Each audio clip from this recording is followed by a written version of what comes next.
What's up, gamers? Do you like eating food? Because personally, I find it to be pretty boring without a giant ape looming over my shoulder while I'm eating, or a toilet under my butt cheek. Lately though, that's been a hard desire to fulfill. Where once stood a monument of human ingenuity and inspiring architecture is now just a square box housing a Dave's Hot Chicken. What happened? Did we as a society decide that fun was no longer allowed? That spending time away from our cubicles was just too much, so we had to bring them everywhere with us? Is Sleepy Joe trying to outlaw themed restaurants because he's afraid of Five Nights at Freddy's? I don't think it's that last one, but let's find out. Today we're going to dig into the background and rise of themed restaurants. We're going to take a look at some of the biggest players during the heyday of this trend, and we're going to see why so many of these restaurants expired. The modern idea of themed restaurants started in the 1920s when cars went from this to this. How did they do that? To catch the attention of drivers on the road, restaurants started shaping their whole building like the food they sold. Or a boot. Or this thing.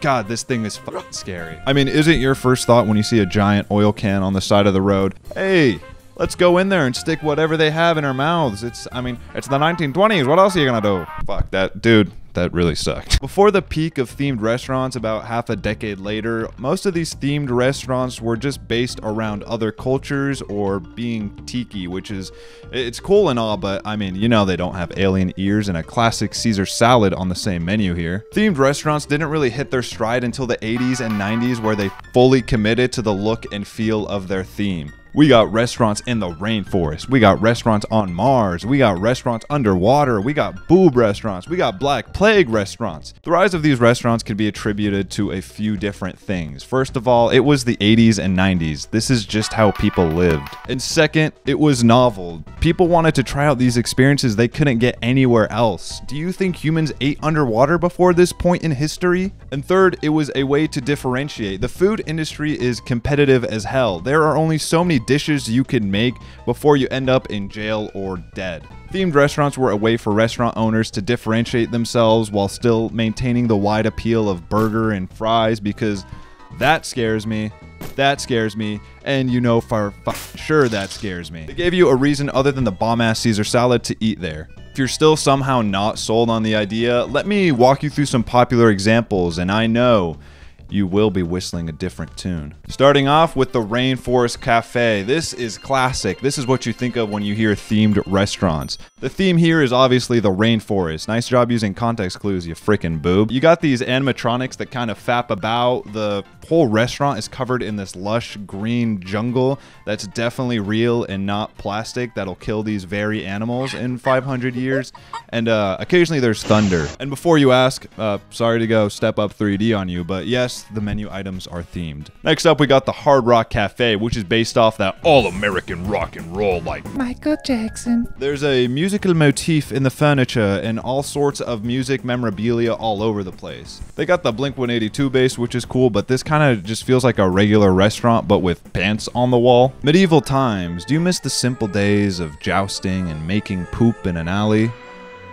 I don't know why you stopped doing either of those, bro. It's your life. Medieval Times goes all out with their theming. First of all, they don't call their restaurants locations. They call them castles, which is technically true. And second, they own the phone number 888 We Joust.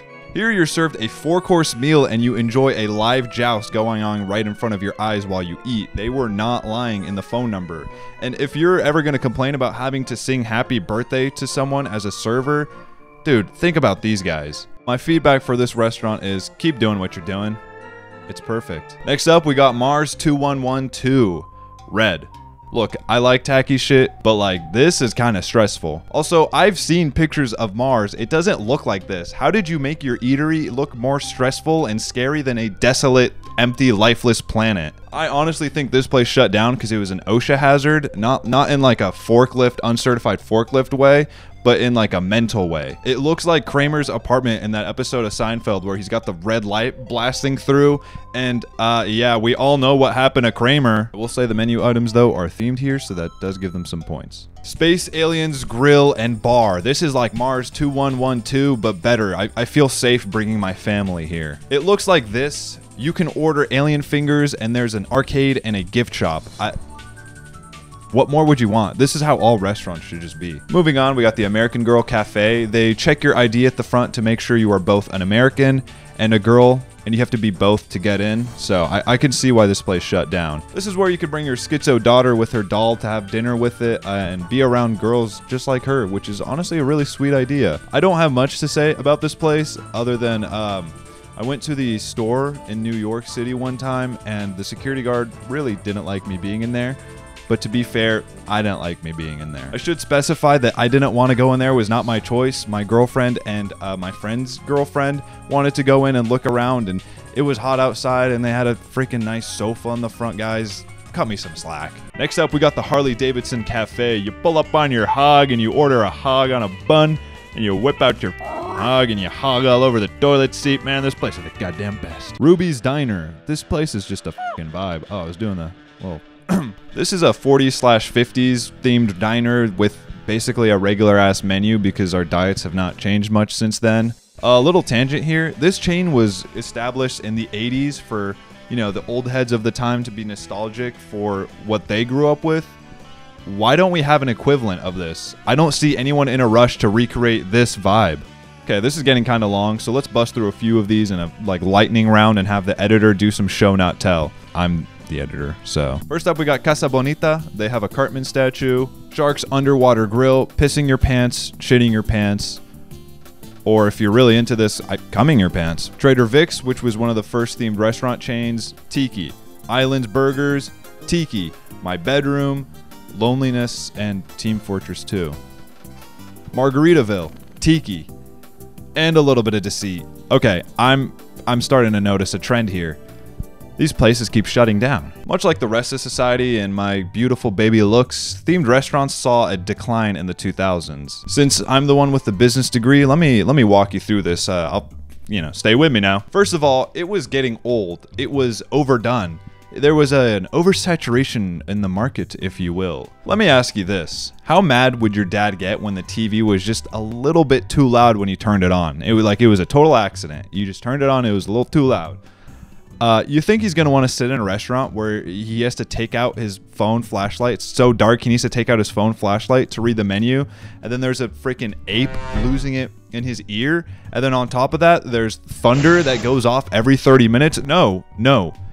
You're going to Wendy's, bitch. I don't think in the human history there's been a single dad, not like a single dad like that, like a one dad, that's gone to the Rainforest Cafe more than 3 times maximum. That's their quota.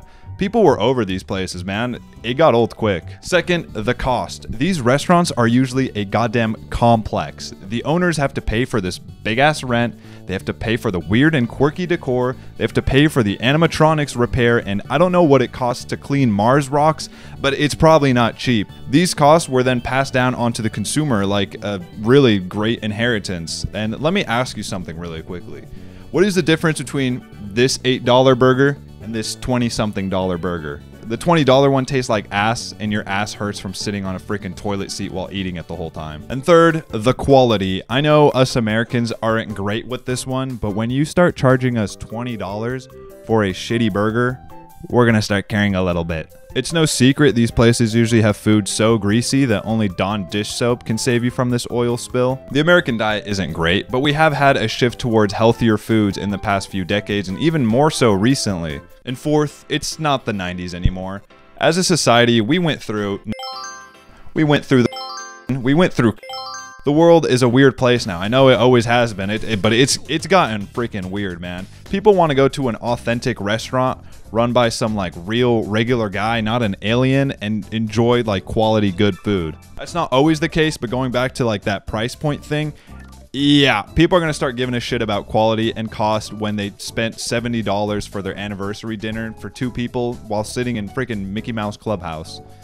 Sounds cool, but like, come on. Along with the desire for healthier foods and an overall shift in our culture, themed restaurants were just becoming stale and kind of tacky. They were asking the consumer to give too much, both monetarily and in terms of sanity, for a mediocre meal. But I can't help but feel like I still care. Is this all about FOMO? Is this because apparently so many of my friends had their birthdays at Rainforest Cafe and Chuck E. Cheese and I was always somehow left out of the equation? No, it's about something bigger. Themed restaurants mattered. They combined art, creativity, and food into this weird red room. I'm tired of everything looking like a Chipotle, and I know you are too. People still want these unique restaurants and these fun experiences. Why else would your friend with the calf tattoo keep asking you to go to this totally low-key speakeasy, chill barcade, local tap room, a coffee roaster place with just like the best vibe? He wants to go to a themed restaurant, he just doesn't know it. So I'm asking you now, go to your local themed restaurant or just any fun restaurant you live near. Go tell the owner you love him and you love his kids being the burger and the Caesar salad on the menu. Themed restaurants are a break away from the monotony of the modern restaurant. They are so much more human than this f***ing place with no floors and no ceilings and everything is wood. Oh my god. When I look at this, I'm filled with wonder. I can even imagine the freak behind it kicking his feet beneath the boardroom table, so excited that people are going to be watching other people joust while eating a full chicken. I think about the man who got a break from painting these blob people to be Michelangelo for a day. This, on the other hand, pisses me off. You took out the flooring, you took out the ceiling. It sounds like shit in here. I can't hear anything. It looks horrible. It looks generic. I hate you. All right, let's wrap this up before we get too mean. Themed restaurants mattered. They're creative, they're unique, they bring people together, and they're just fun. We just need more things that are just straight up fun. I want to eat a Caesar salad in the Red Room. I'll admit it. I'll take it over this. I'll take anything over this. Like I said, go to your local themed restaurant. I know it's not actually local. They're all owned by like mega corporations. Or go to your local, just any fun restaurant you live by. Get some of your friends together, you know, hit them up. Oh, you know, I haven't seen you in so long. What you been up to? Sick. You and Riley still together? It's awesome, man. You hear about the P. Diddy thing? Before we end here, and yes, I promise there is an end to this, I wanted to share some ideas I have for themed restaurants that I created. Some of them I got some help on from some of my friends. First one we got here is the Creepy Clowns 2016 Trend Themed Restaurant. Second, we got my high school themed restaurant. The guys bully you and they shove you into a locker, and the girls ignore you and don't take your order because to them you just don't really exist. And third, we have it's like Hard Rock Cafe, but the audio is hooked up to a guitar center, so you just get to hear these guys play the same shitty riffs over and over and over while you're eating your meal. Themed restaurants matter. I feel like I have to say that so it's like a big bow on everything. They're cool, they're fun. If you liked me rambling about this, go freaking apeshit on that subscribe button. Gobble up that like button like it's a Caesar salad under the stars, and leave a comment about how you got to enjoy your freaking 10th birthday at Rainforest Cafe. I'm totally not jealous. I'm not pissed, and I won't block your comment. Thank you for watching. Peace out.